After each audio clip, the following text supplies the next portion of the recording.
right, here we are today in our lovely finished showroom. We are talking about these today, ductless heat pumps. You'll see them in heads like this. We call those wall mount heads. We have a floor mount unit here, a little bit more of a radiator style for certain applications. And then up on the top there, we have a concealed ducted ductless unit. And so we have all types of these inverter ductless heat pump systems here, but we want to make sure everybody knows how to operate them. And that starts with how you use the remote, because that is the most critical portion of how to operate these correctly. So I have this training unit over here. To understand how to best operate it, you need to understand how these systems work. And so that outdoor unit, that goes outside. This is a training unit, of course. That channel there holds refrigerant lines. The refrigerant lines are what is connecting between the outdoor unit and the indoor unit. And so if we're in cooling mode, that indoor unit, there's going to be air blowing across it. It's going to be absorbing heat. That heat's going to make its way through the refrigerant lines to the outdoor unit, and then the outdoor unit's going to reject that heat outside. So if you put your hand in front of that fan in cooling mode, you'll notice really warm air coming out.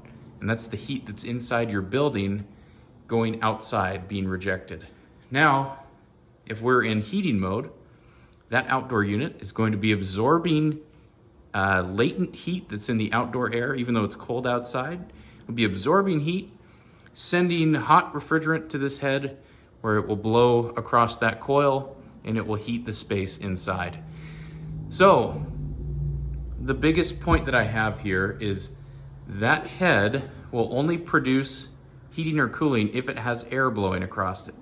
So if we have restricted airflow, plugged filters, or if we have our fan speed set too low, we won't be able to produce the heating or cooling that we need for that space. So this is the number one mistake that we see people make, is that filters get plugged and then the unit stops heating or cooling adequately. They call us with a problem, and it's typically airflow. So with that being said, we've got our remote here, and I want to go over settings with you. This is a typical Daikin system. I'll go over Mitsubishi here in a second. First things first, we have our on and off button, the big yellow button here. I'm going to turn it off. I'm going to turn it back on. Then we have our mode settings. You'll notice the mode will populate on the left side of the screen here. I'll see if I can get that. So to change the mode, right now it's set to fan only. That would be if you just wanted to circulate air, not actually heat or cool the space. That is auto mode, and we actually, for the most part, especially on multi-zone systems, discourage the use of auto mode. Auto mode is more of a hassle than anything. So we encourage you to be either in heating or cooling mode. That the two little raindrop symbols, that is dry mode if you were looking to dehumidify a little bit. Though typically if you're going to dehumidify, we would recommend a dedicated dehumidifier. The snowflake is your cooling mode, and the sunshine is your heat mode. So the bottom line here, we want you to be either in snowflake or sunshine to get the best performance out of this system. And then you're going to set your temperature. So I'm going to set heat.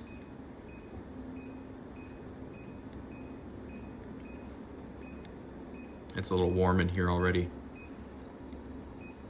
Okay, so I have my set temperature. Now keep in mind, on all ductless systems, unless they have a thermostat, if they have a remote like this, the temperature is being sensed at the head. It's not being sensed at the remote. And there is no indicator on this remote showing you what the actual room temperature is. So think of that number that you set as more of like a volume control for your TV. There's no right or wrong answer. The number that feels comfortable could be 74 and it could be 68, but don't worry about that. And don't worry about what you're setting that to as compared to a traditional gas furnace or other heating system. So we've got our temperature set, we've got our mode set, and the next is the fan speed. You'll notice that's my fan symbol, and that bar is indicating our speed. So I'm gonna adjust our fan speed here. Again, this is changing the fan speed of the indoor head. And the bottom line is this: the lower the fan speed, the less heating and cooling, and the higher the fan speed, the more heating and cooling you're going to get. For the most part, we would recommend setting your fan speed to auto mode.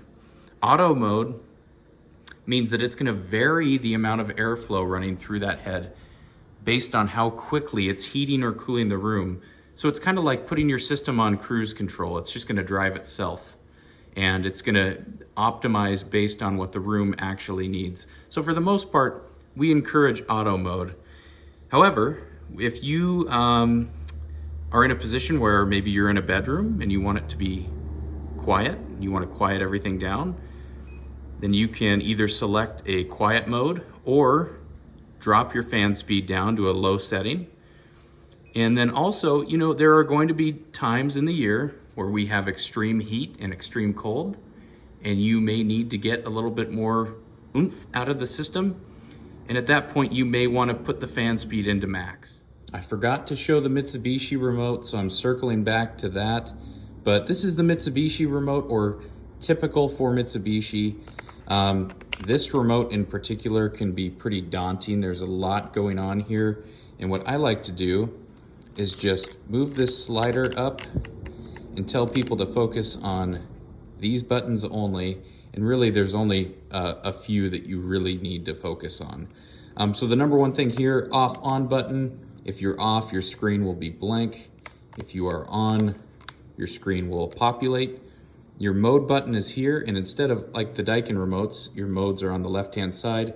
The mode for this is up top.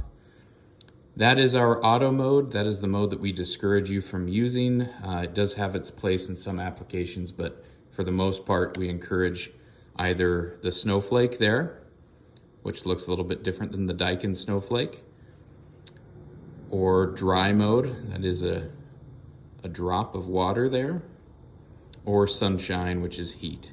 So for the most part, we encourage being set in either heating or cooling. Like I said, we're gonna set our temperature, and then our fan speed. You can see the fan up here. For Mitsubishi, that symbol is the auto symbol. And for the most part, we encourage auto mode for fan. If you want to change the fan speed, that is a quiet fan mode. Again, anytime we change the fan speed or lower the fan speed, we're lowering the amount of heating and cooling going into the room. And then we have our manual fan speed adjustments. So for the most part, heating or cooling, like I said, set your fan mode to auto. If you need a little extra oomph, go ahead and raise that fan speed, and that should do it. But that in general, I'm not gonna get into louvers and adjusting louvers. That will be unit to unit, a little bit different. But I just want you to understand the relationship between airflow and heating and cooling. And again, we have filters up here. Typically in these heads, you need to make sure these are clean. You can just take these out.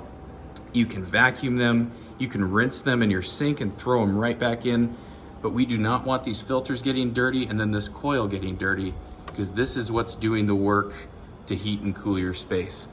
So if you have any questions on that, feel free to email us, info@marsheating.com. We'd be happy to help you with your settings. Thank you for watching.